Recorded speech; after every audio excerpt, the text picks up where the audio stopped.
Kung ikaw ay patrolman, baka maintindihan ko pa eh. Imagine, chief of police ka, ganyan ang gagawin mo. Sa ngalan ng batas, sa ngalan ng public service. Yes, sir. Hello? Trailer truck po, sir. May karga pong heavy equipment po. Low bed. Oh, low bed po, low bed po. Saan yan, sir? Dito po ako ngayon, sir. Nandito po ako sa police station, sir. Kasi inol po yung lisensya ko, sir. Ayaw po nila ibigay kasi bukas na lang daw po. Ano pong tinikit sa'yo? Hindi ko po nakita yung ticket, sir. Kasi nandun po hawak po nila, sir. Pati yung lisensya ko, sir. Saglit lang, sir, ah. Sir, may signage ba dyan na bawal dumaan ang truck? Yung sa napasukan ko ngayon, sir, may nakalagay pong truck no entry, sir. Pero may truck naman po dumaan, sir. Saglit lang po, ah. Sige po. Hello po. Hello, sir. Magandang gabi po. Kapatid, magandang umaga sa iyo. Ay, magandang umaga po, sir. Sir, mangingi lang po sana ako ng tulong, sir. Oh, basta tama. Ano ba ang problema? Kasi po, sir, ang dala ko po, sir, truck, sir, na sir, trailer po. May karga pong heavy equipment po, sir. Okay. Papunta po, galing po akong Tarlac, sir. Papunta po ako ng Pasay. Okay, sige. Ano sabi ng pulis? Hindi, pagdating po dito sa palit, sir, hindi po ako pinadaan, sir. Pinabalik po ako, sir. Palit, Pampanga. Pagkakuha, sir, dumating po yung pinakamataas po ata nila dito sa istasyon ng pulis, sir. Tinawagan po nila. Maya, sir, dumating po doon. Opo, sir. Nasa police station ka? Andito po ako sa labas, sir, kasi ayaw po nilang ibigay yung lisensya ko, sir.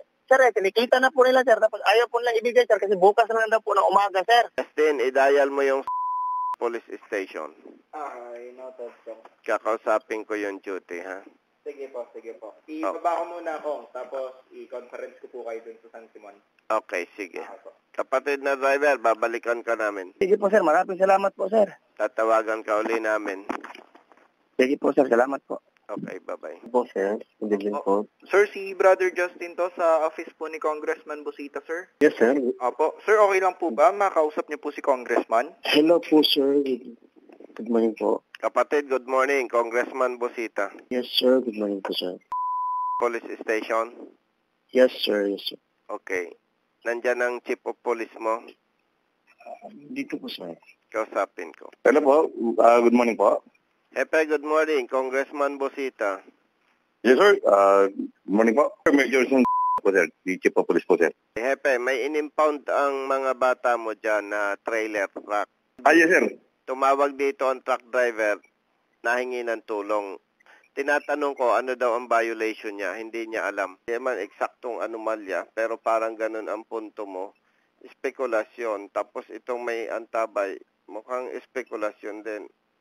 Ano ba talaga ang problema? Sir, bawal po talagang pumasok po dun sa bayan po ng papunta po Baliwag. May signage ba kayo bago lumampas ng tulay? Doon sa point of entry ng tulay para bago papasok ang truck driver, ang truck, mababasa na bawal dito ang truck. Yes, sir. Okay. May checkpoint ba kayo sa area? That time po, sir, nandun po kami, sir. Yes, sir. Binabantayan po namin yung mga convenience store, sir. Sa ngalan ng public service, nandun pala kayo, di ang tama nyo lang gagawin, haharangin. Driver, bumalik ka, bawal dito. Yes, sir. Actually, sir, ginano pa lang namin, sir. Di pa naman actually in-impound, sir. Tinitigitan pa lang namin, sir. Then, i-release ko din po yung lisensya, sir. Ano ba naman public service yan? Ang time sa truck driver, huwag naman ninyong kalimutan.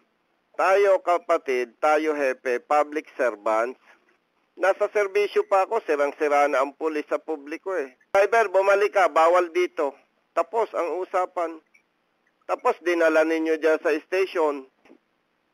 Huwag naman ganyan. Ikaw ay patrolman, baka maintindihan ko pa eh. Imagine, chief of police ka, ganyan ang gagawin mo. Sa ngalan ng batas, sa ngalan ng public service. By the way, for your information, hindi ko kilala yan driver.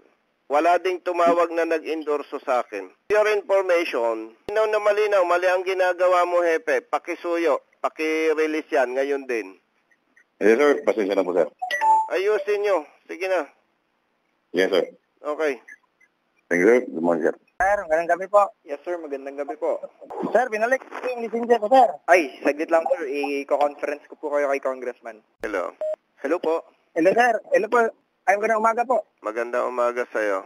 Okay. Saan ang probinsya mo, kapatid? Po, yung garahe po ng truck, sir, Valenzuela po, sir. Pero yung pangalan po ng company, sir, China Construction, sir. China Construction. May kinuha kang equipment sa Tarlac. Opo, sir. Dalhin ko po ng Pasay, sir. Crane po, sir. Crane po. Oo, crane. Pero ang opisina ng pinagtatrabahoan mo sa Valenzuela City. Ka pa dyan sa Valenzuela City. Ngayon lang po, sir. Bali, extra lang po kasi ako nito, sir. Tinawagan lang po ako, sir. Ay, okay, oo. Huwag kang dadaan doon sa tulay na ipinagbabawal nila, ha? Po, sir. Salamat po. Okay, bye-bye.